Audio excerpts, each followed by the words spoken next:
Hello people, welcome back to my channel HK family. ఈ రోజు నేను మీకు ఒక స్వీట్ ఐటెం చూపిస్తాను. అదే గవ్వల్ రెసిపీ. ఎలా చేయాలో చూద్దాం రండి. ఫస్ట్ అయితే బెల్లం తీసుకొని చిన్న చిన్న ముక్కలుగా మంచిగా స్మాష్ చేసేసుకోవాలి ఇక్కడ చూపించినట్టుగా. తర్వాత అయితే ఈరోజు మైదా పిండితో చేస్తున్నాను. కొంతమంది గోధుమ పిండితో చేస్తారు, మైదాతో కూడా చేసుకోవచ్చు. మేమైతే ఈరోజు మైదాతో చేస్తున్నాం, ఎందుకంటే టేస్ట్ అనేది బాగుంటుంది కాబట్టి. నెక్స్ట్ అయితే ఇందులో గోధుమ రవ్వ యాడ్ చేస్తున్నాను, ఎందుకంటే ఒక క్రిస్పీ వస్తుంది, టెక్స్చర్ కూడా బాగుంటుంది. సో అందుకని గోధుమ రవ్వ యాడ్. అండ్ నెక్స్ట్ వచ్చేసి ఇలాచీ డైరెక్ట్ గా వేయకుండా ఇలాచీలో ఉన్న గింజలను యాడ్ చేసుకుంటున్నాం, ఎందుకంటే ఫ్లేవర్ కోసం. నెక్స్ట్ అయితే షుగర్ కూడా యాడ్ చేసేసుకుంటాము. షుగర్ కూడా మనకి కొంచెం స్వీట్నెస్ ఇస్తుంది కాబట్టి. అండ్ ఫైనల్ గా ఆయిల్ ఖచ్చితంగా యాడ్ చేసుకోవాలి స్మూత్నెస్ కోసం. ద మెయిన్ పార్ట్ ఇదేనండి. ఇందులో మనం ఎంత మంచిగా అయితే దీన్ని కలుపుకుంటామో అప్పుడే మనకి స్మూత్నెస్ అనేది చాలా బాగా వస్తుంది, అండ్ టెక్స్చర్ కూడా చాలా బాగుంటుంది. మా సిస్టర్ అమ్మమ్మ అయితే పాపం మంచిగా చేస్తున్నారనమాట వాళ్ళు, ఎందుకంటే మంచిగా మెత్తగా రావాలని. ఫైనల్ గా అయితే పాకం పెట్టుకోవాలి. బెల్లం చూపించా కదా స్టార్టింగ్ లో, దాన్ని ఇలా పాకం పెట్టుకొని ఉండలన్నీ కరిగిపోయేదాకా చేసుకోవాలి మనం.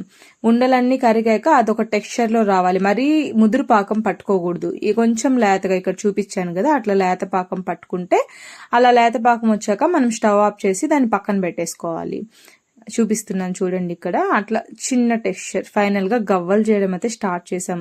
ది బిగ్గెస్ట్ టాస్క్ అండి ఇదైతే. ఇందులో ఒక పక్క ఉండలు చేసుకోవాలి, ఒక పక్క ఇట్లా చేసుకోవాలి, ఎందుకంటే చిన్న చిన్నవి చేయాలి కదా. Time taking process. ఆల్మోస్ట్ మాకు 2 hours పట్టింది. అండ్ ఫైనల్లీ ఇంకా మేము నూనెలో వేసి వాటిని కాల్చడం స్టార్ట్ చేసేసాము. మనకి ఈ పార్ట్ అంతా ఈజీగానే ఉంటుంది, పెద్ద టాస్క్ ఏమి ఉండదు, ఎందుకంటే మనకి ఇవి కొంచెం రెడ్డిష్ బ్రౌన్ కలర్ లో వచ్చేలాగా చేసుకోవాలి మనము. అప్పుడు మనకి అవి మంచిగా కాలినట్టు ఇక్కడ చూపిస్తున్నా చూడండి. సో వాటిని తీసి మంచిగా ఆయిల్ అంతా పోయే వరకు చూసుకొని దాన్ని తీసి మనం పాకంలో వేసి మంచిగా కలుపుకోవాలి. అండ్ ఆ పాకంలో వేసాక అలా వదిలేయకూడదండి, ఖచ్చితంగా కలుపుకోవాలి. ఆ జీరా అనేది అందులోకి పట్టాలి, అప్పుడే మనకి టేస్ట్ అనేది చాలా బాగుంటది. ఇంకా చక్కెర గవ్వలు కూడా చేసుకోవచ్చు. నెక్స్ట్ టైం చేసినప్పుడు మీకు ఖచ్చితంగా నేను ఒక వీడియో అయితే పెడతాను, చూడండి. ఇదండి గవ్వల్ రెసిపీ. మీకు నచ్చినట్లయితే చూసి ఖచ్చితంగా ట్రై చేయండి. అలాగే ఎలా ఉందో చూసి కమెంట్ సెక్షన్ లో కమెంట్ చేయండి. Thank you. Comment, like, share, subscribe.